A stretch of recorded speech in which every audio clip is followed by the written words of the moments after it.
প্রথমবার সাজাপ্রাপ্ত শেখ হাসিনা আদালত অবমাননার মামলায় 6 মাসের কারাদণ্ড। দেশ ও জনগণের স্বার্থে আরও ছাড় দিতে রাজি বিএনপি, বললেন তারেক রহমান। ষড়যন্ত্রে পা দিয়ে নির্বাচন ভণ্ডুলের চেষ্টায় কিছু দল, অভিযোগ নেতাদের। দেশ গড়তে কুড়িগ্রামে এনসিপির জুলাই পদযাত্রা, গণঅভ্যুত্থানের বিরুদ্ধে ষড়যন্ত্রকারীদের প্রতিহতের হুঁশিয়ারি, নেতাকর্মীদের সঙ্গে অন্যায় হলে প্রতিরোধের ডাক। চাল নিয়ে চালবাজি ঠেকাতে মাঠে সেনাবাহিনী, নওগাঁয় মজুতদারদের জরিমানা, কমল এলপি গ্যাসের দাম 39 টাকা কমিয়ে 12 কেজির সিলিন্ডার 1364 টাকা।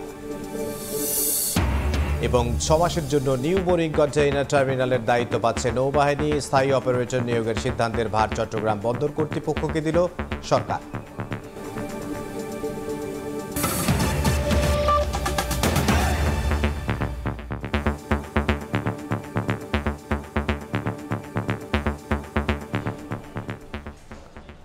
সময় সংবাদের সঙ্গে আছি আমি ইমদাদুল হক। প্রথমবার সাজাপ্রাপ্ত হলেন সাবেক প্রধানমন্ত্রী শেখ হাসিনা। 227 জনকে হত্যার লাইসেন্স পেয়েছি এমন বক্তব্যের জেরে আদালত অবমাননার মামলায় তাকে 6 মাসের কারাদণ্ড দিয়েছেন আন্তর্জাতিক অপরাধ ট্রাইব্যুনাল। এদিকে আশুলিয়ায় হত্যার পর 6 লাশ পোড়ানোর মামলার অভিযোগ আমলে নিয়েছেন বিশেষ ট্রাইব্যুনাল। এই মামলার আসামি সাবেক এমপি সাইফুল সহ 16 জন, এর মধ্যে পলাতক 8 জনের বিরুদ্ধে গ্রেফতারি পরোয়ানা জারি করা হয়েছে। 27 জনকে মারার লাইসেন্স পেয়ে গেছি। গত বছরের 25 অক্টোবর গাইবান্ধার আওয়ামী লীগ নেতা শাকিল আকন্দ বুলবুলের সঙ্গে টেলিফোন কথোপকথনে 227 জনকে মারার লাইসেন্স পেয়েছি বলে মন্তব্য করেছিলেন শেখ হাসিনা। পরে এ নিয়ে মামলা করে প্রসিকিউশন। হাজিরের জন্য নোটিশ, পত্রিকায় বিজ্ঞপ্তি দেওয়া হলেও কোনো কিছুরই তোয়াক্কা করেননি তিনি। এ ধরনের মামলায় পলাতক আসামির পক্ষে আইনজীবী নিয়োগের নজির না থাকলেও ন্যায় বিচারের স্বার্থে সরকারি খরচে শেখ হাসিনার পক্ষে আইনজীবী নিয়োগ দেওয়া হয়। বুধবার এই মামলার চূড়ান্ত শুনানি হয় আন্তর্জাতিক অপরাধ ট্রাইব্যুনাল 1-এ। ফাঁস হওয়া কথোপকথন শোনানো হয় বিচারক সহ উপস্থিত সবাইকে। 227 জনকে মারার লাইসেন্স পেয়েছি বক্তব্যটি যে শেখ হাসিনার, তার সপক্ষে সিআইডির ফরেন্সিক রিপোর্টও তুলে ধরা হয়। বক্তব্য দেন শেখ হাসিনার পক্ষের এবং আদালতের নিয়োগ করা একজন সিনিয়র আইনজীবী। সবকিছু বিবেচনা করে আদালত অবমাননার অভিযোগ প্রমাণিত হওয়ায় শেখ হাসিনাকে 6 মাস এবং আওয়ামী লীগ নেতা শাকিল আকন্দ বুলবুলকে 2 মাসের কারাদণ্ড দেন বিশেষ ট্রাইব্যুনাল। এই অপরাধ চূড়ান্তভাবে প্রমাণিত হওয়ায় আন্তর্জাতিক অপরাধ ট্রাইব্যুনাল নাম্বার 1 শেখ হাসিনা এবং আসামি শাকিল আকন্দ বুলবুলকে দণ্ডিত করেছেন। আসামি শেখ হাসিনাকে 6 মাসের বিনাশ্রম কারাদণ্ড এবং আসামি শাকিল আকন্দ বুলবুলকে 2 মাসের বিনাশ্রম কারাদণ্ডে দণ্ডিত করেছেন। তাজুল ইসলাম বলেন, শেখ হাসিনার হুমকিতে ভীত নয় তারা, তবে সাক্ষীদের নিরাপত্তা নিয়ে শঙ্কিত। আমাদের এই মামলা প্রমাণ করার জন্য সবচেয়ে গুরুত্বপূর্ণ হচ্ছে মামলা সাক্ষী। সুতরাং সাক্ষীরা বাংলাদেশের প্রত্যন্ত অঞ্চলে ছড়িয়ে ছিটিয়ে থাকা সাধারণ মানুষ এবং বিশেষ করে তদন্তকারী কর্মকর্তারা, যারা সরকারি কর্মকর্তা, তাদেরকে যদি ভয় দেখানো হয় তাহলে এই মামলার তদন্ত কার্যে সেটা প্রভাব পড়বে। রায়ে ন্যায় বিচার নিশ্চিত হয়নি বলে দাবি করেছেন শেখ হাসিনার পক্ষে রাষ্ট্রনিযুক্ত আইনজীবী। আপনি রায়ে সন্তুষ্ট কিনা? জি না, সন্তুষ্ট না। এদিকে 5 আগস্ট শেখ হাসিনার পতনের দিন ঢাকার আশুলিয়ায় হত্যার পর 6 লাশ পোড়ানোর মামলায় আনুষ্ঠানিক অভিযোগ আমলে নিয়েছেন ট্রাইব্যুনাল 2। গ্রেফতারি পরোয়ানা জারি করা হয়েছে ঢাকা 19 আসনের সাবেক এমপি সাইফুল সহ 8 আসামির বিরুদ্ধে। যারা নির্দেশ দিয়েছেন, যারা গুলি করেছেন এবং গুলির পরে যারা এই লাশে সরাসরি নিজ হাতে আগুন লাগিয়ে দিয়েছেন, তাদের সকলকেই এই মামলার আসামি হিসেবে অন্তর্ভুক্ত করা হয়েছে। আফজাল হোসেন, সময় সংবাদ, ঢাকা। দেশ ও জনগণের স্বার্থে বিএনপি অনেক ত্যাগ স্বীকার করেছে, প্রয়োজনে আরও ছাড় দিতে রাজি বলে জানিয়েছেন দলের ভারপ্রাপ্ত চেয়ারম্যান তারেক রহমান। গণতন্ত্র প্রতিষ্ঠায় ভিন্নমত পোষণকারীদের সম্মান জানাতে নেতাকর্মীদের প্রতি আহ্বানও জানিয়েছেন তিনি। এদিকে দলটির জ্যেষ্ঠ নেতারা অভিযোগ করেছেন, শেখ হাসিনার ষড়যন্ত্রে পা দিয়ে কিছু দল নির্বাচন ভণ্ডুলের চেষ্টা করছে।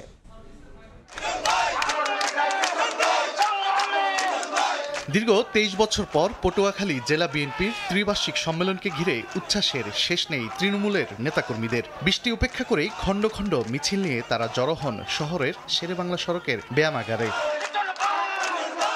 বুধবার বিকেলে এই আয়োজনের লন্ডন থেকে ভার্চুয়ালি যুক্ত হয়ে বক্তব্য রাখেন দলের ভারপ্রাপ্ত চেয়ারম্যান তারেক রহমান। দেশ ও জনগণের স্বার্থে বিএনপি অনেক ত্যাগ স্বীকার করেছে উল্লেখ করে তিনি বলেন, আরও ছাড় দিতে রাজি তার দল। গণতন্ত্র প্রতিষ্ঠায় সহনশীলতা বজায় রাখার আহ্বান জানিয়ে তারেক রহমান বলেন, সম্মান জানাতে হবে ভিন্নমত পোষণকারীদেরও। আমরা আমাদের নীতি, আদর্শ, লক্ষ্য, উদ্দেশ্য অবশ্যই আমরা জনগণের কাছে পৌঁছাবো।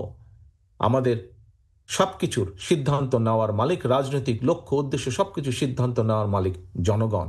কিন্তু আমরা ছাড় দেওয়ার এই অর্থ নয় যে আমরা অন্য কিছুর ব্যাপারে ছাড় দিচ্ছি। সিদ্ধান্ত নেবে জনগণ। আমরা সকলের কথা শুনবো। কাউকে যদি কিছু ছাড় দিতে হয় আমরা অবশ্যই দেশের স্বার্থে, গণতন্ত্রের স্বার্থে, জনগণ স্বার্থে আমরা দিব। কিন্তু আমরা আমাদের লক্ষ্য উদ্দেশ্য জনগণের কাছে নিয়ে যাব। একই দিনে দুপুরে ময়মনসিংহ জেলার নেতাকর্মীদের নিয়ে বিএনপির প্রতিষ্ঠাতা এবং সাবেক রাষ্ট্রপতি জিয়াউর রহমানের সমাধিতে শ্রদ্ধা জানান দলের স্থায়ী কমিটির সদস্য নজরুল ইসলাম খান। এপিঠ ওপিঠ জামায়াত ইসলামীর এমন মন্তব্যের প্রতিক্রিয়ায় তিনি বলেন, যারা বিএনপিকে মুদ্রার এপিঠ ওপিঠ বলেছে তারা ঐক্যের প্রক্রিয়াকে বাধাগ্রস্ত করার চেষ্টা করেছে। কারা গণতন্ত্রের জন্য আপোষহীন এটাও জনগণ জানে। কাজে অন্য কোনো রাজনৈতিক দল কোনো কথা বলবে আর সেটা জনগণ গ্রহণ করবে আমরা এটা মনে করি না। বরঞ্চ এইসব কথা বলে তারা তাদের নিজেদের গ্রহণযোগ্যতাকে প্রশ্নের সম্মুখীন করছে। এদিকে বুধবার নারায়ণগঞ্জে জুলাই গণ অভ্যুত্থানের স্মরণে আলোচনা সভায় বিএনপির ভাইস চেয়ারম্যান শামসুজ্জামান দুদু বলেন, কোনো রাজনৈতিক দল এবং ব্যক্তি হাসিনার ষড়যন্ত্রে পা দিয়ে নির্বাচন ভণ্ডুল করতে চাচ্ছে। নির্বাচনকে ভণ্ডুল করতে চাচ্ছে। নির্বাচন যাতে না হয় সেই উদ্যোগ তারা নিতে যাচ্ছে, কারণ হাসিনা চায় নির্বাচন না হোক। গণতন্ত্র উত্তরণের জন্য নির্বাচন ছাড়া বিকল্প কোনো পথ নেই বলেও মন্তব্য করেন বিএনপির নেতারা। ইতিমধ্যে কিন্তু বলেছে যে এখানে ড্যামে নির্বাচন হয়েছে। তানভীর হাসান মেঘ, সময় সংবাদ, ঢাকা। জুলাই অগাস্টে ছাত্র জনতার গণ অভ্যুত্থান স্মরণে দ্বিতীয় দিনের মতো দেশ গড়তে জুলাই পদযাত্রা করেছে এনসিপি। কুড়িগ্রামে পথসভায় অংশ নিয়ে নেতারা গণ অভ্যুত্থানের বিরুদ্ধে ষড়যন্ত্রকারীদের প্রতিহতের হুঁশিয়ারি দেন। এছাড়া জাতীয় নাগরিক পার্টির নেতাকর্মীদের সঙ্গে অন্যায় হলে প্রতিরোধের ডাক দেন তারা।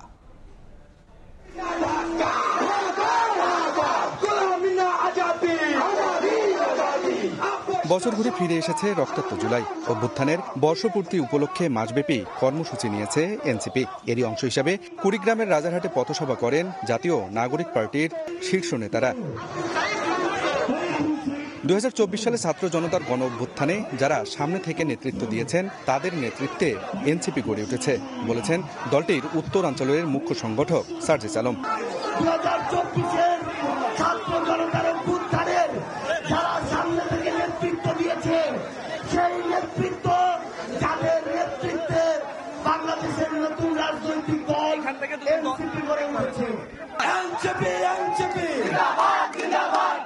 নতুন বাংলাদেশে নতুন করে চাঁদাবাজ হতে দেয়া হবে না বলে জানিয়েছেন এনসিপির দক্ষিণাঞ্চলের মুখ্য সংগঠক হাসনাত আব্দুল্লাহ।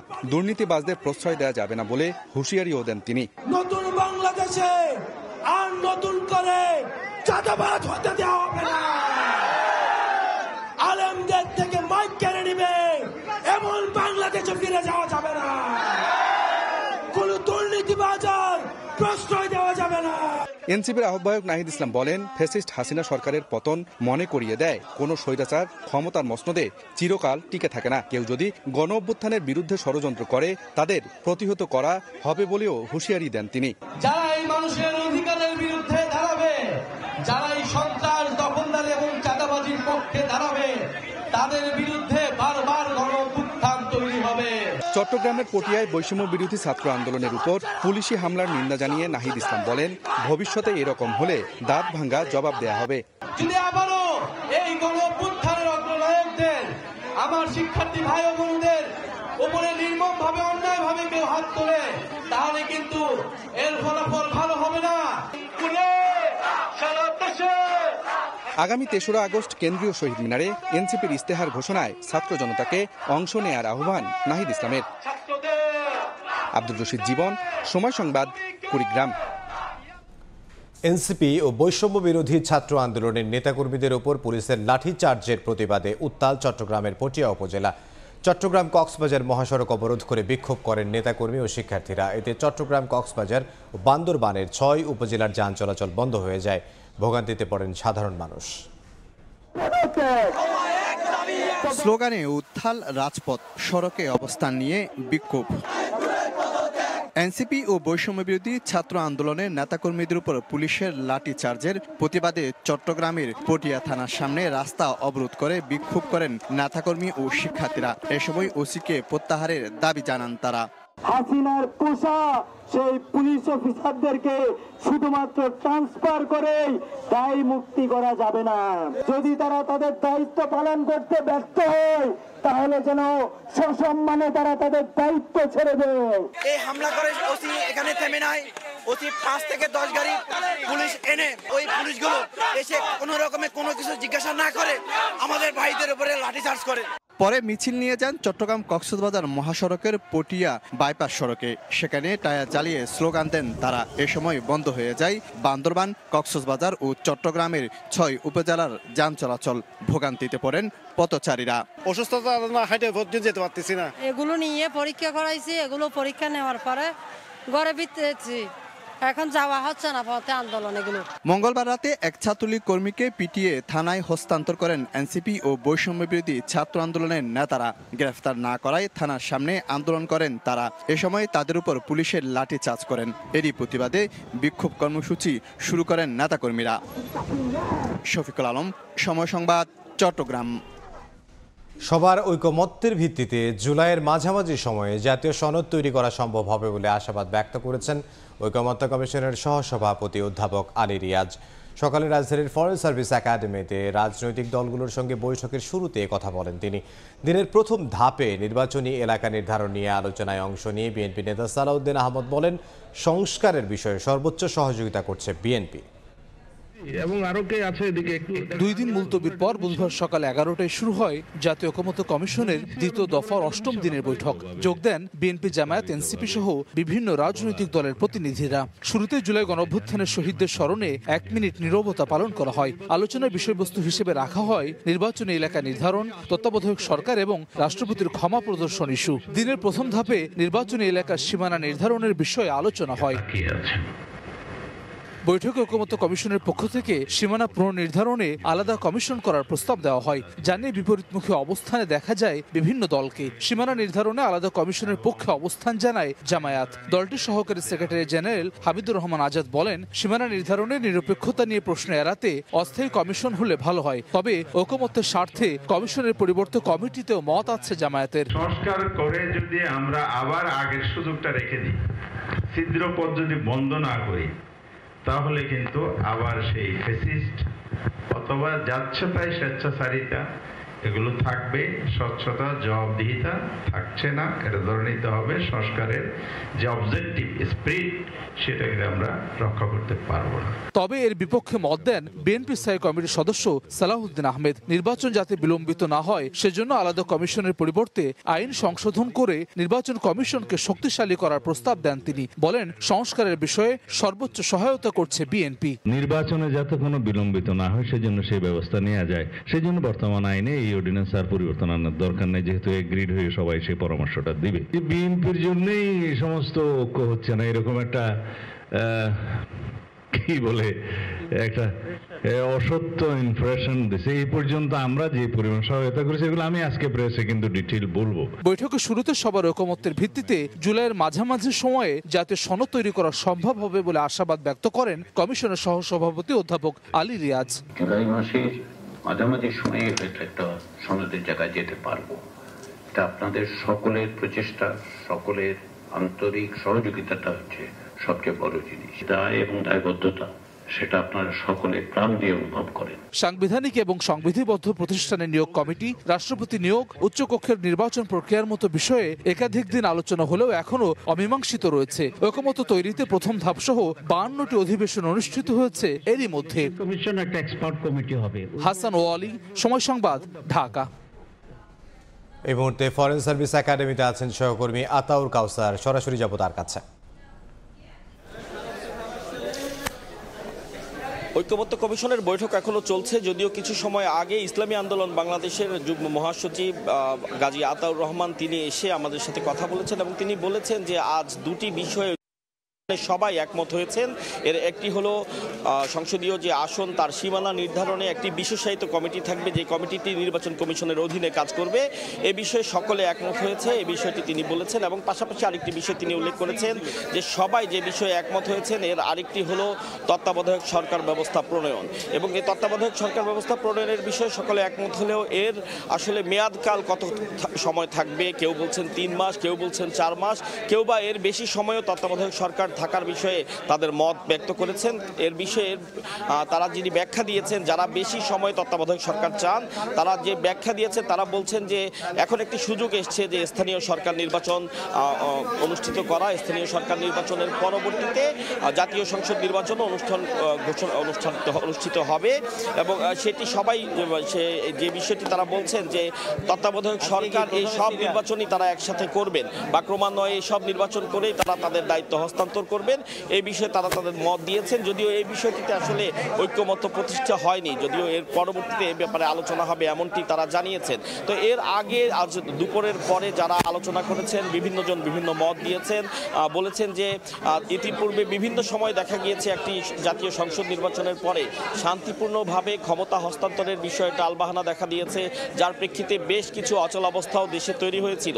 তো তারা জোর দিয়েছেন যে এমন একটি ব্যবস্থা প্রণয়ন করতে হবে, স্থায়ী ব্যবস্থা প্রণয়ন করতে হবে যাতে একটি নির্বাচিত সরকারের কাছে পূর্ববর্তী যে সরকার তারা শান্তিপূর্ণভাবে তাদের ক্ষমতা হস্তান্তর করেন, সেই বিষয়টিতে তারা জোর দিয়েছেন।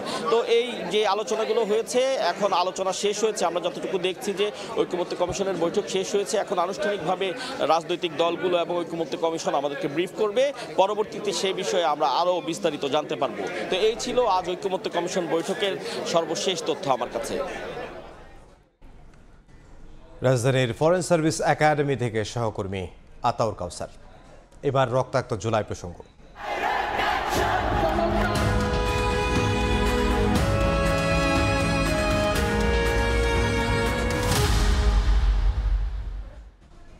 চব্বিশের রক্তাক্ত জুলাইয়ে সরকারি চাকরিতে বৈষম্য বিলোপের লড়াইয়ে নেমেছিলেন শিক্ষার্থীরা।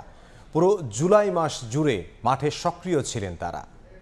জুলাইয়ের এই দিনের ঘটনা প্রবাহ নিয়ে মাইমুনা হায়দার চৌধুরীর প্রতিবেদনে আমরা বিস্তারিত দেখব। পূর্ব ঘোষণা অনুযায়ী ২রা জুলাই বৈষম্য বিরোধী ছাত্র আন্দোলনের ব্যানারে সংগঠিত হতে থাকেন শিক্ষার্থীরা।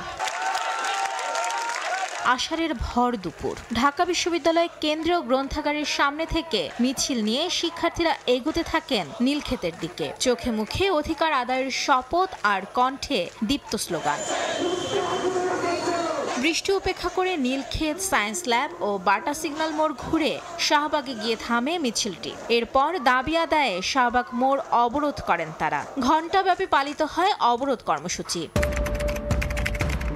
২রা জুলাই বিকেলে ঢাকা আরিচা মহাসড়ক অবরোধ করেন জাহাঙ্গীরনগর বিশ্ববিদ্যালয়ের শিক্ষার্থীরা। বৃষ্টি উপেক্ষা করেই দিনভরই দাবি আদায়ের লড়াইয়ে মাঠে সক্রিয় ছিলেন শিক্ষার্থীরা।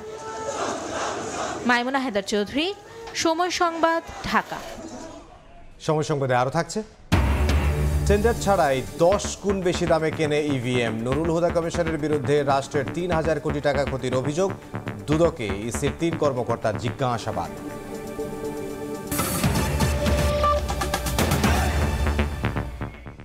প্রধান উপদেষ্টা অধ্যাপক ডক্টর মোহাম্মদ ইউনুস বলেছেন, ডিজিটাল প্ল্যাটফর্মের পাশাপাশি মূলধারার কিছু গণমাধ্যমও বিভ্রান্তিকর তথ্য ছড়াচ্ছে। এর সঙ্গে বিদেশে অবস্থানরত কিছু লোকের পাশাপাশি স্থানীয়দের কেউ কেউ জড়িত। বাংলাদেশের গণমাধ্যমের বর্তমান অবস্থা নিয়ে প্রতিবেদন প্রকাশ উপলক্ষে বুধবার প্রধান উপদেষ্টার সঙ্গে সাক্ষাৎ করেন বাংলাদেশে ইউনেস্কোর প্রতিনিধি সুশান ভাইজ ও সংস্থাটির freedom of expression and safety of journalist সেকশনের জ্যেষ্ঠ প্রকল্প পরিচালক মেহেদি বেন চেলাহ। এ সময় ডক্টর ইউনুস অপতথ্য মোকাবিলায় কার্যকর ব্যবস্থা তৈরি করতে জাতিসংঘের সহায়তা কামনা করেন। পরে সুশান ভাইজ জানান, আগামী বৃহস্পতিবার বাংলাদেশের গণমাধ্যমের অবস্থা, মুক্ত, স্বাধীন ও বহুমাত্রিক গণমাধ্যমের মূল্যায়ন শীর্ষক প্রতিবেদনটি প্রকাশ করা হবে।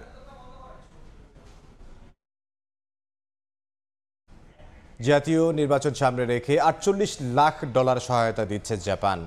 বাংলাদেশের ইতিহাসের সেরা নির্বাচন হবে বলে প্রত্যাশা করেছেন ঢাকায় ইউএনডিপির আবাসিক প্রতিনিধি স্টেফান লিলার। সংস্থাটির সঙ্গে চুক্তি স্বাক্ষর শেষে জাপানের রাষ্ট্রদূত বলেন, বাংলাদেশের গণতান্ত্রিক অগ্রযাত্রায় পাশে থাকবে তার দেশ। এর আগে ইসি সচিব জানান, এনআইডি ক্রাশ প্রোগ্রামের মাধ্যমে জানুয়ারি থেকে জুন পর্যন্ত 9,07,662টি এনআইডি সংশোধনের আবেদন নিষ্পত্তি করা হয়েছে। গ্রহণযোগ্য ও অন্তর্ভুক্তিমূলক ভোট করার লক্ষ্যে ইউএনডিপির সহায়তায় নির্বাচন কমিশন ব্যালট নামে যে প্রকল্প হাতে নিয়েছে, অস্ট্রেলিয়ার পর সেই প্রকল্পে আর্থিক সহায়তা দিচ্ছে জাপান। নির্বাচন ভবনে এ সংক্রান্ত চুক্তি স্বাক্ষর শেষে জানানো হয়, $48 লাখ সহায়তার আশ্বাস দিয়েছে দেশটি। পরে আসন্ন সংসদ নির্বাচন নিয়ে কথা বলেন ইউএনডিপির আবাসিক প্রতিনিধি ও জাপানের রাষ্ট্রদূত। Bangladesh is at a critical juncture in its democratic journey. And we believe that free, fair, and inclusive elections are essential to building a more peaceful and resilient society. Several bilateral partners have come forward. Australia signed a couple of weeks ago. We are here today with Japan that have also made a very important contribution and is coming on board as the leading donor to this initiative to have the best elections in the history of this country. এর আগে সকালে জাতীয় পরিচয়পত্র সংশোধনে crash programme নিয়ে কথা বলেন commission সচিব। 1 জানুয়ারি থেকে 30/6/2025 তারিখ পর্যন্ত আমাদের মোট কারেকশনের আবেদন হয় 9,84,356টা। এর মধ্যে 9,07,662টা আবেদন সম্পূর্ণ নিষ্পত্তি করেছি। আগামী 3 মাসের ভিতরে আরও এটা কমে 0 হবে না। এটা নিয়ে মানুষের হয়রানির অভিযোগগুলো আর থাকবে না। বর্তমানে অনিষ্পন্ন আবেদনের সংখ্যা ৭৬,৬৯৪টি বলে জানান ইসি সচিব। কাউসার চৌধুরী কুমু, সময় সংবাদ, ঢাকা। দেশ গড়তে জুলাই পদযাত্রার দ্বিতীয় দিনে লালমনিরহাটে গণসংযোগ করছেন এনসিপি নেতারা। এই মুহূর্তে সেখানে আছেন সহকর্মী আব্দুর রশিদ জীবন। সরাসরি যাব তার কাছে। জীবন, জুলাই অভ্যুত্থানের যে পদযাত্রা, দেশ গড়ার যে পদযাত্রা, সেই পদযাত্রার দ্বিতীয় দিনে কিন্তু কুড়িগ্রামের বেশ কিছু জায়গায় কিন্তু আসলে গণসংযোগ করেছে, পথসভা করেছে জাতীয় নাগরিক পার্টির শীর্ষস্থানীয় যে নেতারা তারা। এবং এই মুহূর্তে কিন্তু কুড়িগ্রাম থেকে লালমনিরহাটে তারা আসলে ঢুকেছেন এবং লালমনিরহাটের মোস্তফি বাজারে তারা কিন্তু জনসংযোগ করছেন। এবং আমরা যদি দেখছি যে এনসিপির শীর্ষস্থানীয় নেতা, এনসিপির আহ্বায়ক নাহিদ ইসলাম, তিনি আসলে এই মোস্তফি বাজারে বসেছেন। তার সঙ্গে আরও এনসিপির অনেক নেতা রয়েছেন এবং তারা এখানকার যারা জনসাধারণ রয়েছেন, এখানকার যারা সাধারণ মানুষ রয়েছেন, এখানকার যারা রিক্সা চালক রয়েছেন, ভ্যান চালক রয়েছেন, বিভিন্ন পেশাজীবী মানুষ রয়েছেন, তাদের সঙ্গে কিন্তু আসলে তারা মত বিনিময় করছেন। এবং আমরা কিন্তু আজকে সকাল থেকেই দেখেছি এনসিপির নেতারা আজকে যে দ্বিতীয় দিনের যে জুলাইয়ের যে পদযাত্রা, সেই পদযাত্রায় তারা প্রথম কিন্তু গণসমাবেশ এবং পথসভা করেছেন কুড়িগ্রামের রাজারহাটে। সেখানে কিন্তু এনসিপির শীর্ষস্থানীয় যারা নেতা তারা কিন্তু বক্তব্য রেখেছেন এবং তারা বলেছেন জুলাইয়ের যে আকাঙ্ক্ষা, সেই আকাঙ্ক্ষা পূরণে আসলে এনসিপি আসলে মাঠে নেমেছে এবং তারা আসলে সারা দেশব্যাপী সাধারণ মানুষের দ্বারে দ্বারে তারা আসলে যাচ্ছেন এবং সাধারণ মানুষের যে আকাঙ্ক্ষা, সেই আকাঙ্ক্ষা বোঝার চেষ্টা করছেন তারা। এবং তারা যেটি বলছেন যে জুলাইয়ের আকাঙ্ক্ষা পূরণ করতেই এনসিপি তাদের যে প্রচেষ্টা, সর্বোচ্চ প্রচেষ্টা চালিয়ে যাবেন। এবং তারা কিন্তু বলছেন যে সামাজিক অধিকার, ন্যায় বিচার এবং 3টি ব্যাপার তারা আসলে স্পষ্ট করে বলছেন, বিচার সংস্কার এবং নতুন সংবিধান। এই দাবিতে কিন্তু তারা আসলে এই যে জুলাইয়ের যে বর্ষপূর্তি, অভ্যুত্থানের যে বর্ষপূর্তি উপলক্ষে পুরো জুলাই জুড়ে তারা আসলে গণসমাবেশ চালাবেন, তারা পথসভা চালাবেন, পদযাত্রা করবেন এবং সাধারণ মানুষ যারা রয়েছেন তাদের আকাঙ্ক্ষা বোঝার চেষ্টা করবেন। এবং নাহিদ ইসলাম কিন্তু বিভিন্ন পথসভায় তার বক্তব্যে কিন্তু বলেছেন আসলে এই জুলাইয়ের আন্দোলনকে যারা প্রতিহত করতে চায়, যারা জুলাইয়ের আন্দোলনের বিরুদ্ধে, তাদেরকে আসলে প্রতিহত করার ঘোষণাও দিয়েছেন তারা। এবং কুড়িগ্রাম সদরের পর লালমনিরহাটের এই মোস্তফি বাজারে তারা আসলে গণসংযোগ করছেন। এরপরেই কিন্তু লালমনিরহাটের মিশন মোড়ে তাদের পদযাত্রা শেষে পথসভার কথা রয়েছে। তো সব মিলে এই ছিল রংপুরের, এই ছিল লালমনিরহাটের মোস্তফি বাজার থেকে সবশেষ। লালমনিরহাট থেকে আমাদের সঙ্গে যোগ দিয়েছিলেন সহকর্মী আব্দুর রশিদ জীবন। রাজনৈতিক দলগুলোর সঙ্গে বৈঠক নিয়ে ফরেন সার্ভিস একাডেমিতে ব্রিফ করছেন ঐকমত্য কমিশনের সহসভাপতি আলী রিয়াজ। সরাসরি যাচ্ছে সেখানে। আমরা একটা ঐকমত্যের জায়গায় যেতে পারবো, এটা আমাদের দৃঢ় বিশ্বাস, আমাদের আশা। এবং সেদিক থেকে আমার যেটা সুস্পষ্টভাবে বলার তাগিদ অনুভব করছি, আজকের মধ্য দিয়ে, আজকের সারাদিনের অর্জনের মধ্য দিয়ে আমরা যেটা বলতে পারি যে আমাদের আলোচনা খুব ইতিবাচকভাবে অগ্রসর হচ্ছে এবং আমরা আশা করছি রাজনৈতিক দলগুলোর এই মর্মে সহযোগিতা অব্যাহত থাকলে আমরা জুলাই মাসের মধ্যে একটা সনদ, জাতীয় সনদ তৈরি করতে পারব। আপনাদের সবাইকে ধন্যবাদ। যেহেতু রাজনৈতিক দলের নেতারা অপেক্ষা করছেন সেহেতু আমি আর প্রশ্ন নিচ্ছি না, তবে আপনাদেরকে আবারও আন্তরিক ধন্যবাদ জানাচ্ছি কমিশনের পক্ষ থেকে। ধন্যবাদ। সরাসরি ছিলাম ফরেন সার্ভিস একাডেমিতে, সেখানে কথা বলছিলেন অধ্যাপক ডক্টর আলী রিয়াজ। বিগত সরকার নির্বাচনের জন্য ইলেকট্রনিক ভোটিং মেশিন ইভিএম এর মাধ্যমে রাষ্ট্রের ৩,০০০ কোটি টাকার বেশি নষ্ট করেছে। এমন অভিযোগের ভিত্তিতে নির্বাচন কমিশনের ৩ কর্মকর্তাকে জিজ্ঞাসাবাদ করেছে দুদক। এদিকে ঋণের নামে প্রায় ২৭০ কোটি টাকা আত্মসাতের অভিযোগে এস আলম, পিকে হালদার সহ ১৫ জনের বিরুদ্ধে মামলা করেছে সংস্থাটি। সাবেক প্রধান নির্বাচন কমিশনার কে এম নুরুল হুদার সময় ৩,৮২৫ কোটি ২৪ লাখ টাকা ব্যয়ে ইভিএম প্রকল্প চালু করে নির্বাচন কমিশন। মেশিনগুলোর জীবনকাল কমপক্ষে ১০ বছর ধরা হলেও তার আগেই নষ্ট হয় বেশিরভাগ যন্ত্র। পট পরিবর্তনের পর ইভিএম প্রকল্পের বাস্তব চিত্র দেখতে জানুয়ারিতে অভিযানে যায় দুদক। অভিযানে দেখা যায় অধিকাংশ মেশিন নিম্নমানের ও অকার্যকর। হদিস মেলেনি অন্তত ১৬০০ মেশিনের, যার পরিপ্রেক্ষিতে নির্বাচন কমিশনের তৎকালীন টেকনিক্যাল শাখায় কর্মরত ৩ কর্মকর্তাকে বুধবার জিজ্ঞাসাবাদ করেছে সংস্থাটি। জিজ্ঞাসাবাদ শেষে তাদের দাবি, ইভিএম ক্রয়ে যে অর্থ খরচ করা হয়েছিল সে অর্থে আরও ভালো মানের মেশিন কেনা সম্ভব ছিল। টেকনোলজি ভেরিফাই করতে পারতো, ইট ইজ এ গুড একটা সাইট ছিল, বাট আরও স্মার্ট করা যেত। অভিযোগের সাথে যারা সম্পৃক্ত থাকবেন তাদেরকে জিজ্ঞাসাবাদের জন্য ডাকা এবং তাদেরকে জিজ্ঞাসাবাদ করা, এগুলি আমাদের অনুসন্ধান তদন্তকারী কর্মকর্তার রুটিন ওয়ার্ক। এদিকে ঋণের নামে ২৭০ কোটি টাকার বেশি আত্মসাৎ এবং ৯০ কোটি টাকা অর্থ পাচারের অভিযোগে এস আলম গ্রুপের চেয়ারম্যান সাইফুল আলম, পিকে হালদার সহ ১৫ জনের বিরুদ্ধে আলাদা ৩টি মামলা করেছে সংস্থাটি। নাম সর্বস্ব প্রতিষ্ঠানের নামে প্রতারণা ও জালিয়াতির মাধ্যমে ভুয়া কাগজপত্র সৃজন করে ঋণ প্রস্তাব প্রস্তুত ও ঋণ অনুমোদন, ঋণ প্রদান এবং ঋণের নামে গৃহীত জনাব মোহাম্মদ সাইফুল আলম, চেয়ারম্যান এস আলমের স্বার্থ সংশ্লিষ্ট এস আলম সুপার এডিবল অয়েলে স্থানান্তর, রূপান্তর এবং হস্তান্তর করার অপরাধ অনুসন্ধানকালে প্রমাণিত হয়েছে। এদিন দুদকের আবেদনে শেখ হাসিনার সামরিক উপদেষ্টা তারেক সিদ্দিক ও তার ভাই শেখ রেহেনার স্বামী শফিক সিদ্দিকের গাজীপুরে ১৫ কোটি টাকার সম্পদ জব্দের আদেশ দিয়েছেন আদালত। তাসলিম তৌহিদ, সময় সংবাদ, ঢাকা। অ্যাক্টিভেটেড কার্বন ডিওডোরাইজার যুক্ত কঙ্কা ফ্রিজে এক খাবারের গন্ধ অন্য খাবারে যেতে পারে না। ৬ মাসের জন্য নিউ মোরিং কন্টেইনার টার্মিনালের দায়িত্ব পাচ্ছে বাংলাদেশ নৌবাহিনী। একই সঙ্গে স্থায়ী অপারেটর নিয়োগের সিদ্ধান্তের ভার চট্টগ্রাম বন্দর কর্তৃপক্ষকে দিয়েছে সরকার। নৌপরিবহন উপদেষ্টা বলেছেন, ডিপি ওয়ার্ল্ডের মতো বিদেশি বড় কোম্পানিকে দায়িত্ব দিলেও জনবল নিয়োগ হবে বাংলাদেশ থেকে। আর বন্দরের চেয়ারম্যান জানান, বিদেশি কোম্পানিকে কন্টেইনার টার্মিনাল পরিচালনার দায়িত্ব দিলে সক্ষমতা বাড়বে। অন্তর্বর্তী সরকার ক্ষমতায় আসার পর থেকেই চট্টগ্রাম বন্দরের নিউ মোরিং কন্টেইনার টার্মিনাল বা এনসিটি পরিচালনা নিয়ে চলছে নানামুখী বিতর্ক। বন্দর ব্যবস্থাপনায় বিদেশি কোম্পানি যুক্ত করার বিরুদ্ধে বিভিন্ন রাজনৈতিক দল লং মার্চ কর্মসূচিও পালন করে। দেশি নাকি বিদেশি প্রতিষ্ঠান টার্মিনালটি পরিচালনা করবে, এমন বিতর্কের মধ্যেই শেষ পর্যন্ত নতুন উদ্যোগ নিল সরকার।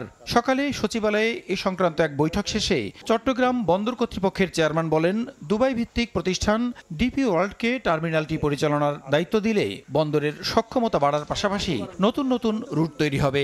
এতে জাহাজ ও কন্টেইনারের ভাড়াও কমে আসবে। যখন আপনার এই ডিপি ওয়ার্ল্ডের মতো একটা কোম্পানি আসবে, তখন কিন্তু দেখবেন যে মডার্ন শিপ এবং বড় বড় লাইনার সার্ভিস যারা তারা এখানে আসবে। এতে করে কি হবে, পোর্টের এক নম্বর হলে এফিসিয়েন্সি বাড়বে, তারা নতুন নতুন রুট তৈরি করতে পারবে। জাহাজের যেমন ভাড়া কমে যাবে, একইভাবে আপনার কন্টেনারের ভাড়াও কমে যাবে। আমাদের জাহাজের ভাড়া এবং কন্টেনার ভাড়া কিন্তু এই উপমহাদেশের ভিতরে সবচেয়ে বেশি। এদিকে টার্মিনাল পরিচালনায় স্থায়ী অপারেটর নিয়োগে বন্দর কর্তৃপক্ষকে পূর্ণ দায়িত্ব দেওয়া হয়েছে জানিয়ে নৌপরিবহন উপদেষ্টা বলেন, এর আগে আগামী ৬ মাসের জন্য এনসিটি পরিচালনায় নৌবাহিনীকে দায়িত্ব দিতে সুপারিশ করেছে সরকার। পোর্টকে অথরাইজ করা হচ্ছে ৬ মাস অথবা মোর দেন দ্যাট, যে আর কাউকে দেই না দেই, it should be given to the navy. Navy বর্তমানে বাংলাদেশে পোর্ট পরিচালনার জন্য মোস্ট এক্সপার্ট পিপল। এক প্রশ্নের জবাবে উপদেষ্টা জানান, স্থায়ীভাবে টার্মিনাল পরিচালনায় ডিপি ওয়ার্ল্ডের সঙ্গে আলোচনা অনেক দূরে গিয়েছে। তবে বিদেশি কোম্পানিকে দায়িত্ব দিলেও বিশেষজ্ঞ জনবল নিয়োগ করা হবে বাংলাদেশ থেকেই। চিটাগং পোর্ট যে কোনো সময় যদি প্রয়োজন মনে করে তাহলে অপারেটর নিয়োগ করতে পারবে। এখনও নেগোসিয়েশন চলছে। পরিষ্কার বলেছি যে তোমাদের পার্সোনাল লোক এবং অন্য লোক বল যদি দরকার হয় তাহলে বাংলাদেশ থেকে নিয়ে ট্রেন করবো। দেশের ক্ষতি হয় এমন কোনো সিদ্ধান্ত বর্তমান সরকার নেবে না বলেও উল্লেখ করেন নৌ পরিবহন উপদেষ্টা। আমরা কি এখানে দেশ বিক্রি করে দেওয়ার জন্য আসছি? প্রসূন আশিস, সময় সংবাদ, ঢাকা।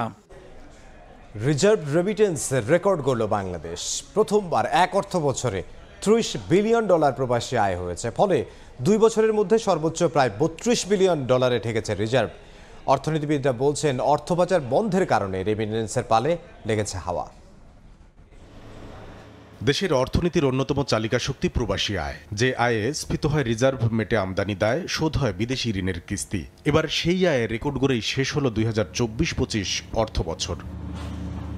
বাংলাদেশ ব্যাংকের তথ্য, সদ্য সমাপ্ত জুনে দেশে প্রবাসী আয় এসেছে $281 কোটি 80 লাখ, যা গত বছর একই সময়ের তুলনায় 11% বেশি। আর গেল অর্থ বছরে মোট প্রবাসী আয়ের পরিমাণ দাঁড়িয়েছে $3032 কোটি 50 লাখ।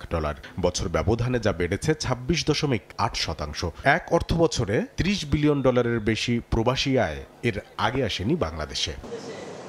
একক মাসে সর্বোচ্চ প্রবাসী আয় আসার রেকর্ডও গড়েছে গেল অর্থ বছর মার্চে, যার পরিমাণ ছিল $329 কোটি 56 লাখ।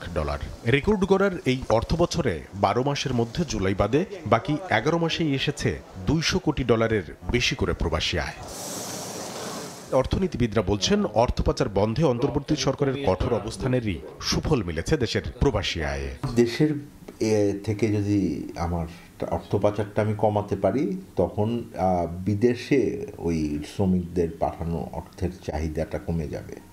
কারণ সমপরিমাণ এখান থেকে যা বাইরে যায়, সমপরিমাণ অর্থ তাকে বাইরে থেকে কালেক্ট করতে হয়।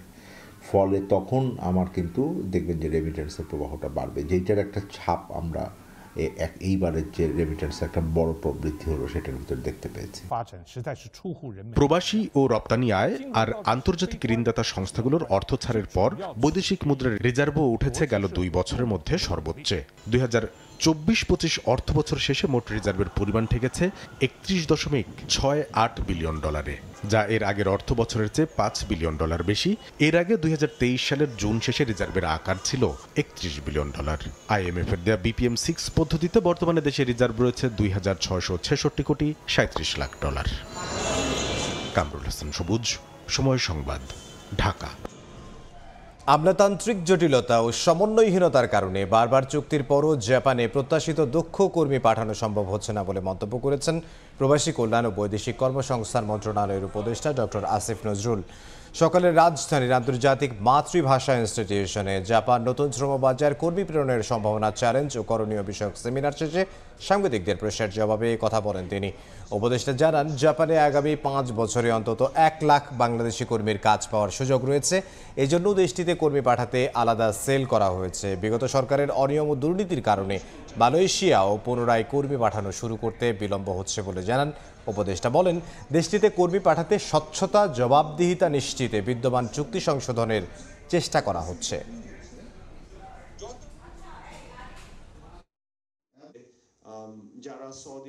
আমরা আশা করি আমরা আমাদের দায়িত্বকালে একটা ভালো সূচনা করে দিব। পরবর্তীকালে পলিটিক্যাল গভর্নমেন্টগুলো আসলে তারা যদি এটা কন্টিনিউ করে, তাহলে ইউরোপে আমাদের যে শ্রম বাজার আছে সেটা আরও অনেক সম্প্রসারিত হবে। শেখ হাসিনা গভর্নমেন্টের আমলে ওনারা কেন রাজি হয়েছে এটা তো আপনারা বুঝতেই পারছেন, এবং এটা একটা ব্যাপক দুর্নীতির সুযোগ করেছিল। এখন ওনারা যে এমওইউটা স্বাক্ষর করে গেছে, এমওইউ মানে চুক্তি, এই চুক্তি আমাদের উপর একটা আপনার বোঝার মতো হয়ে দাঁড়িয়েছে। আমরা এটাকে পরিবর্তন করার চেষ্টা করছি। কুমিল্লার মুরাদনগর ও ভোলায় নির্যাতন, ধর্ষণে জড়িতদের দ্রুত আইনের আওতায় আনা হয়েছে বলে জানিয়েছেন স্বরাষ্ট্র উপদেষ্টা জাহাঙ্গীর আলম চৌধুরী। সকালে খামারবাড়ি BARC-তে কৃষি বিষয়ক আলোচনা শেষে সাংবাদিকদের প্রশ্নের জবাবে তিনি কথা বলেন। এ সময় যথাযথ আইনি প্রক্রিয়া মেনে স্থানীয় সরকার উপদেষ্টা আসিফ মাহমুদ অস্ত্রের লাইসেন্স পেয়েছেন বলে জানান তিনি। তবে ম্যাগজিন জমা না দিয়ে বিমানবন্দরে নেওয়াটা তার ভুল ছিল বলে মনে করেন স্বরাষ্ট্র উপদেষ্টা। এছাড়াও কৃষির বিষয়ে বলেন, সবজি সংরক্ষণের জন্য সারা দেশে ছোট বড় 100টি কোল্ড স্টোরেজ করার কাজ করছে সরকার।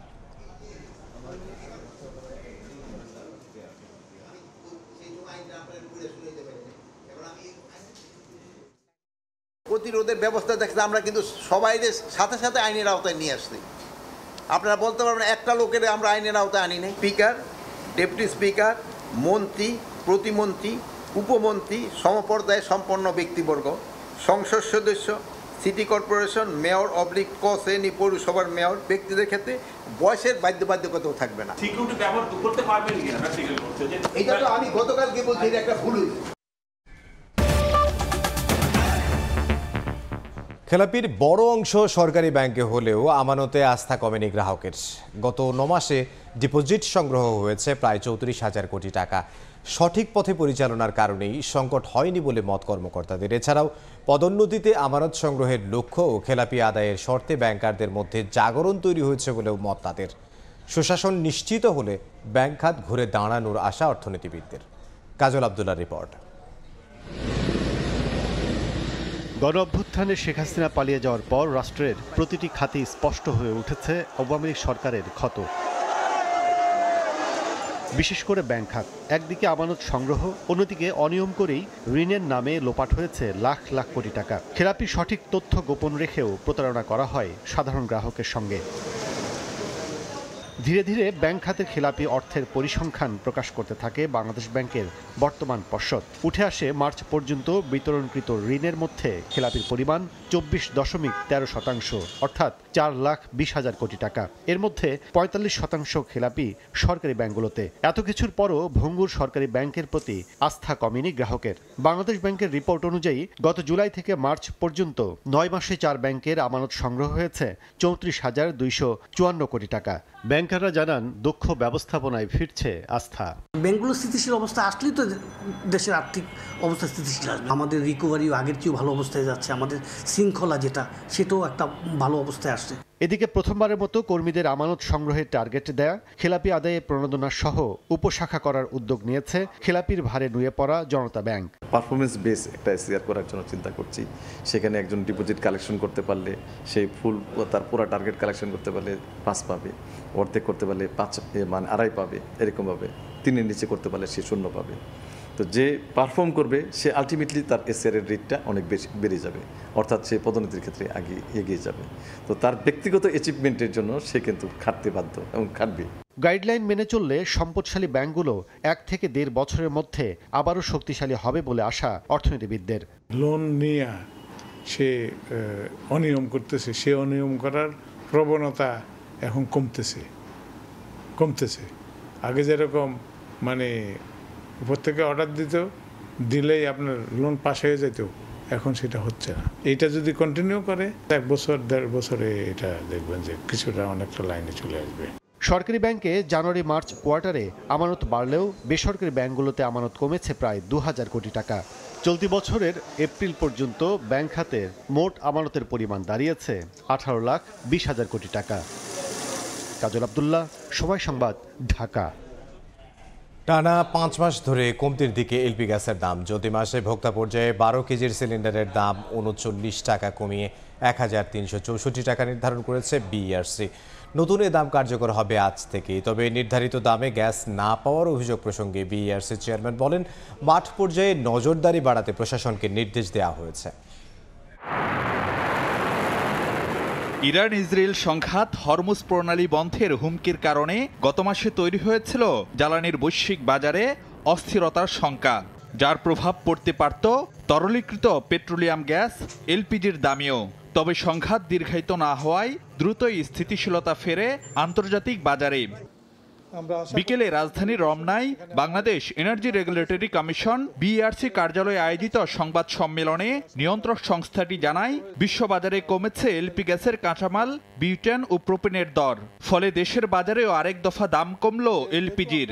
জুনের তুলনায় 39 টাকা কমিয়ে চলতি মাসে ভোক্তা পর্যায়ে 12 কেজি সিলিন্ডারের দাম ঠিক করা হয়েছে 1,364 টাকা।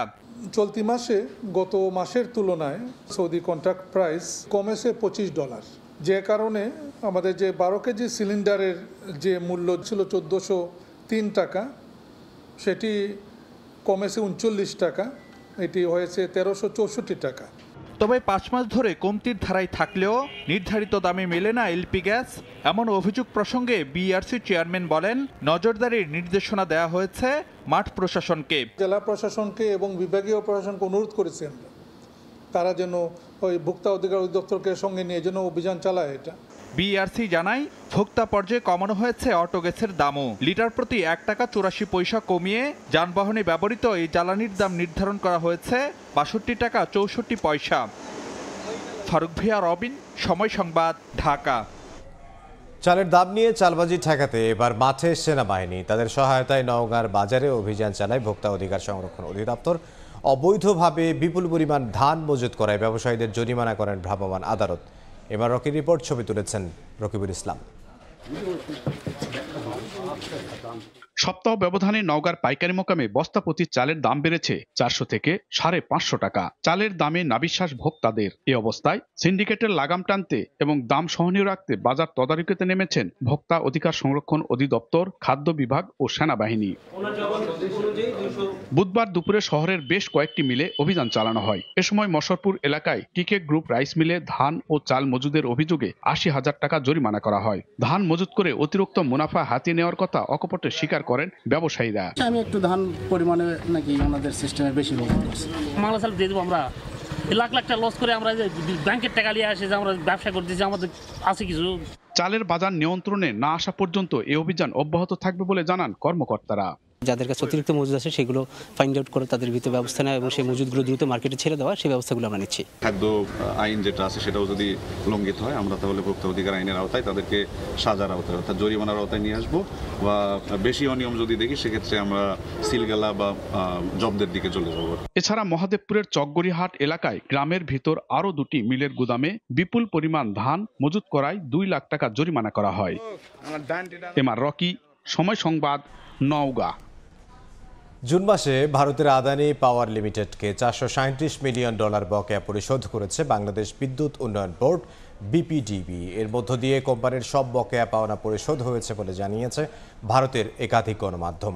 প্রতিবেদন বলছে এটিই এককালীন সর্বোচ্চ বকেয়া পরিশোধ ছিল। এর মধ্য দিয়ে আগের বকেয়া বিদ্যুৎ সঞ্চালন ব্যয় এবং বিদ্যুৎ ক্রয় চুক্তি সংশ্লিষ্ট যাবতীয় বিষয়ের মীমাংসা হয়ে গেছে। এছাড়া 2 মাসের বিলের সমপরিমাণ এলসি এবং সব বকেয়ার জন্য গ্যারান্টিও বাংলাদেশ দিয়েছে বলে জানা গেছে।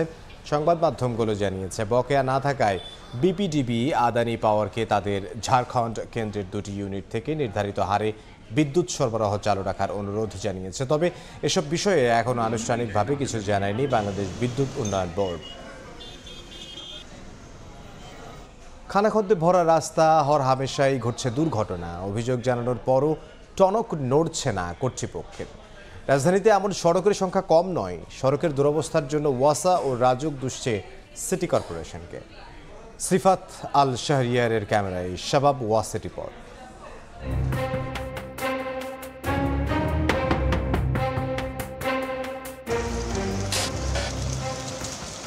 রাজধানীর 100 ফিট এলাকা।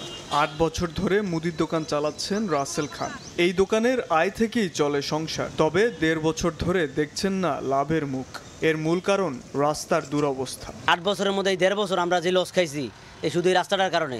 রাসেল আরও জানান, রাস্তা মেরামতের দাবিতে বিভিন্ন সময় কর্মসূচি পালন করলেও টনক নড়েনি কর্তৃপক্ষের। ফলে নিরুপায় হয়ে দোকান বিক্রি করে 100 ফিট এলাকা ছাড়ছেন অনেকেই। সিটি কর্পোরেশনটা আমরা কয়েকবার জানানো হয়েছে, প্রত্যেকটা দোকানদার গিয়ে থানার সামনে আমরা আন্দোলন করছি, একটু কাজ হয়নি। খানাখন্দে ভরা রাস্তার কারণে অতিষ্ঠ নিয়মিত যাতায়াতকারীরা। এটা 20 পড়ার মতো, প্রায় রিক্সা পরে, গাড়ি পরে, মাঝে আমিও পড়ে গেছি। রাস্তাঘাট প্রথম থেকে যেমন দেখতেছি এখন তেমনই আছে। কোনো রোগী নিয়ে এই রোড থেকে যাওয়ার মতো অবস্থা নাই। রাজধানীতে ভাঙাচোরা আরও অনেক সড়ক রয়েছে। গুলশানের লেক রোডও বেহাল। নির্মাণের পর একবারও সংস্কার করা হয়নি সড়কটি। 10 থেকে 12 বছর আগে রাস্তাটা কাজ হয়েছে, তারপর থেকে এই রাস্তায় কোনো কাজই হয়নি। গাড়ি চলে যাইতেছে, দেখা গেল পানি সমস্ত শরীরটা ভিজে গেল। এখান থেকে যাইবা গেলে এখানে একটা গাত আছে, পড়ে গেছে অলরেডি। একাধিকবার অভিযোগ জানানোর পরেও অবহেলিত রয়ে গেছে রাজধানীর বেশ কিছু এলাকার প্রধান সড়কগুলি। ফলাফল সীমাহীন ভোগান্তিতে এলাকাবাসী।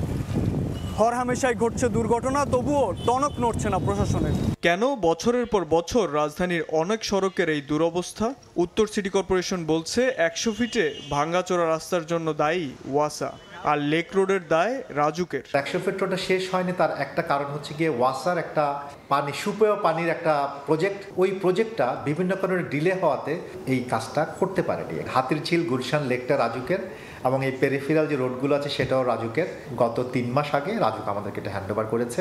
সিটি কর্পোরেশনের আওতায় আসা নতুন ওয়ার্ডগুলোর মধ্যেও রয়েছে অনেক অবহেলিত সড়ক। মেরামতে 4000 কোটি টাকার মাস্টার প্ল্যান প্রকল্প নেওয়া হলেও এখনও কাজ শুরু হয়নি। শাবাব ওয়াসি, সময় সংবাদ, ঢাকা। অভিবাসীদের বিরুদ্ধে হঠাৎ করেই কঠোর অবস্থানে কিরগিজস্তান অবৈধভাবে বসবাসের অভিযোগে 500-এর বেশি বাংলাদেশিকে আটক করেছে দেশটির জাতীয় নিরাপত্তা সংস্থা। প্রবাসীদের অভিযোগ, দালালের প্রলোভনে কিরগিজস্তানে গিয়ে প্রতারিত হয়েছেন তারা। অপারেশন ইলিগাল নামের বিশেষ এই অভিযানের কারণে চরম আতঙ্কের মধ্যে রয়েছেন বৈধভাবে বসবাস করা প্রবাসীরাও। তবে অবৈধভাবে বসবাসরত বিদেশি নাগরিকদের চিহ্নিত করে নিজ দেশে ফেরত পাঠানো হবে বলে জানিয়েছে কিরগিজ সরকার। অভিবাসী ইস্যুতে হঠাৎ করেই কঠোর অবস্থানে মধ্য এশিয়ার দেশ কিরগিজস্তান। অবৈধ অভিবাসীদের ধরতে দেশ জুড়ে শুরু হয়েছে অপারেশন ইলিগাল নামের বিশেষ এ অভিযান। দেশটির জাতীয় নিরাপত্তা সংস্থার সমন্বিত এই অভিযানে আটক হয়েছেন কয়েকশো বাংলাদেশি। এর আগে দেশটির নিরাপত্তা বাহিনীর পক্ষ থেকে 10 জুনের মধ্যে অবৈধ অভিবাসীদের স্বেচ্ছায় কিরগিজস্তান ছেড়ে যাওয়ার নির্দেশ দেওয়া হয়। এরপরই অবৈধ অভিবাসীদের গ্রেপ্তারে শুরু হয় সাঁড়াশি অভিযান। নিরাপত্তা বাহিনীর অভিযানের কারণে চরম আতঙ্কে রয়েছেন প্রবাসীরা। বিশেষ করে দেশটিতে পড়তে যাওয়া শিক্ষার্থীরা রয়েছেন সবচেয়ে বেশি বিপাকে। এরই মধ্যে কয়েকশো বাংলাদেশিকে আটকের পর ডিটেনশন সেন্টারে নেওয়া হয়েছে।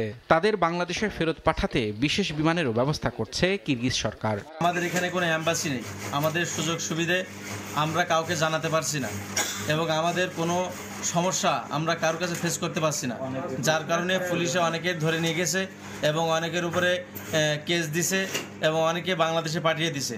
কিভাবে বৈধ করা যায়, কিভাবে আমাদেরকে বাংলাদেশ সরকার কিভাবে হেল্প করতে পারে, আমাদেরকে যেহেতু সহযোগিতা করে আমরা এতটুকু আশা, আমরা কিছু চাই না।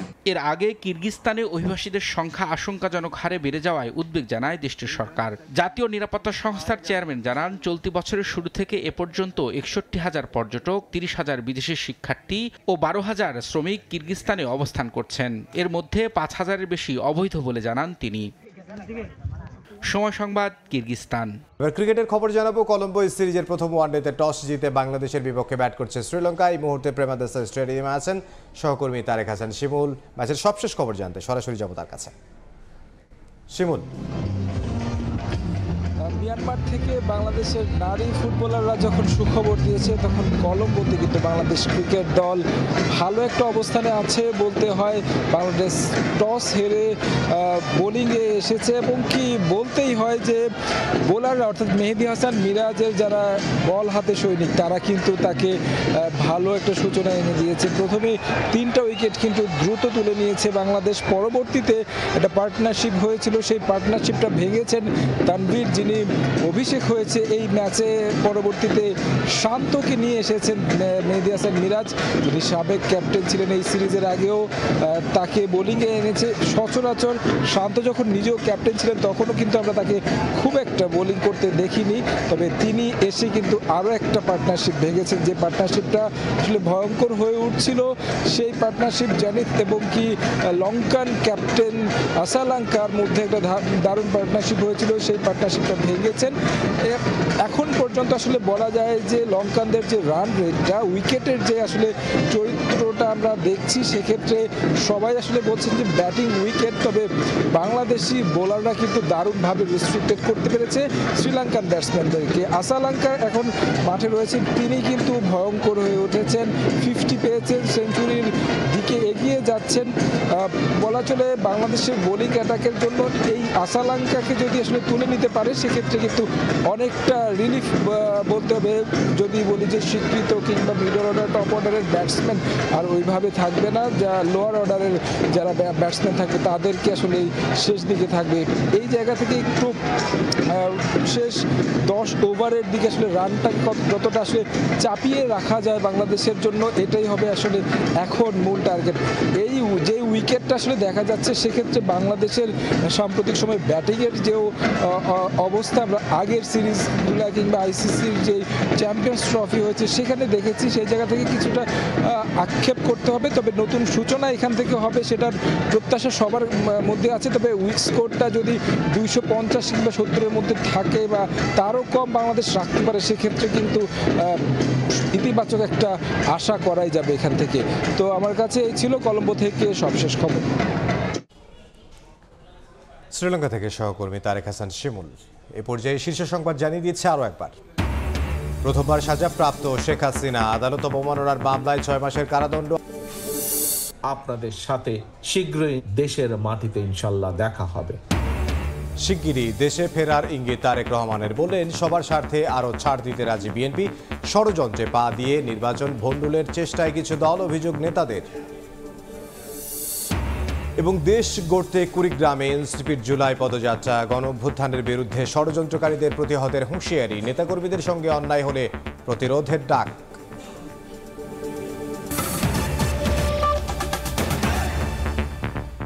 এই ছিল সময় সংবাদে, সঙ্গে থাকুন সময়ের।